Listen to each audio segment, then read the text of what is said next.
cher collègue. La parole est à présent à Madame Sylviane Noël pour sa question. Président, Monsieur le Ministre, je souhaite attirer votre attention sur la problématique du maintien des logements permanents en zone touristique à forte pression foncière, devenue la proie des promoteurs pour la construction de résidences secondaires.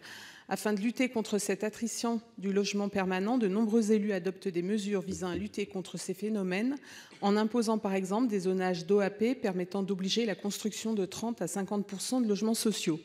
Malheureusement, ces outils ont une efficacité limitée, faute d'une inscription au stade du permis de construire dans le code de l'urbanisme. En effet, au stade de l'instruction du permis de construire, il n'est pas exigé la production d'un acte d'engagement entre le promoteur et le bailleur social, garantissant l'intervention d'un bailleur social ayant obtenu les agréments de logement ainsi que leur répartition.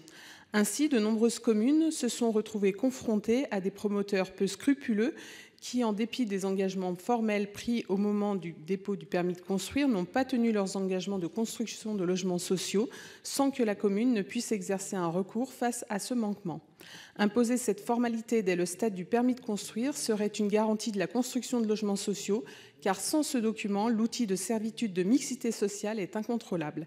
S'agissant d'une compétence de nature réglementaire, je souhaiterais savoir si le gouvernement envisage d'ajouter cet engagement entre le promoteur et le bailleur social parmi les pièces exigées lors du dépôt de permis afin de rendre cet outil plus opérationnel. Je vous remercie. Merci, cher collègue. Monsieur le ministre, votre réponse. Merci, Monsieur le Président, Mesdames et Messieurs les sénateurs, Madame la sénatrice Sylviane Noël. Vous le savez, le gouvernement a pleinement conscience de la problématique du maintien des logements permanents en zone touristique. C'est le sens du groupe de travail que nous animons avec mes collègues Olivia Grégoire et Dominique Faure sur l'attrition des logements en zone touristique. Il est effectivement important que les maires puissent, à travers leurs outils d'urbanisme locaux, agir sur les programmations de logements attendus pour les nouvelles opérations. C'est le cas des plans locaux d'urbanisme qui permettent effectivement, via les orientations d'aménagement et de programmation, les OAP, de déterminer des secteurs où un pourcentage minimal de programmes de logement devant être affectés à des logements locatifs sociaux. Cet outil permet donc aux élus locaux de continuer à produire des logements sociaux dans les secteurs qui en ont besoin et ainsi de conforter la mixité sociale de leur territoire. Pour être effectif, cette obligation doit pouvoir être vérifiée au stade de la demande d'autorisation d'urbanisme par les services instructeurs, et cela est déjà bien le cas.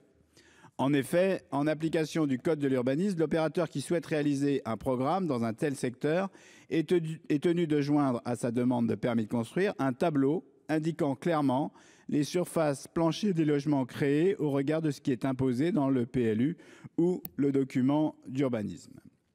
Ainsi, l'obligation posée dans un PLU d'atteindre un seuil minimum de logements sociaux est bien vérifiée lors du dépôt d'autorisation d'urbanisme et permet à cette règle d'atteindre son plein effet. Pour cette raison et pour ne pas alourdir davantage les dossiers de permis de construire, qui le sont déjà bien lourds, il ne me semble pas nécessaire d'ajouter une nouvelle pièce obligatoire aux demandes de permis de construire, mais bien évidemment de continuer à être attentif par tous les moyens qui sont possibles à la lutte contre l'attrition du logement, notamment en zone touristique. Je vous remercie. Merci, Monsieur le Ministre. Madame Noël, c'est à vous. Oui, merci Monsieur le Ministre. Pardon, mais ce tableau me semble complètement insuffisant pour garantir à la commune qu'elle aura effectivement des logements sociaux au terme de la construction. J'ai le cas d'une commune en Haute-Savoie, la commune de Megève, à qui cela est arrivé.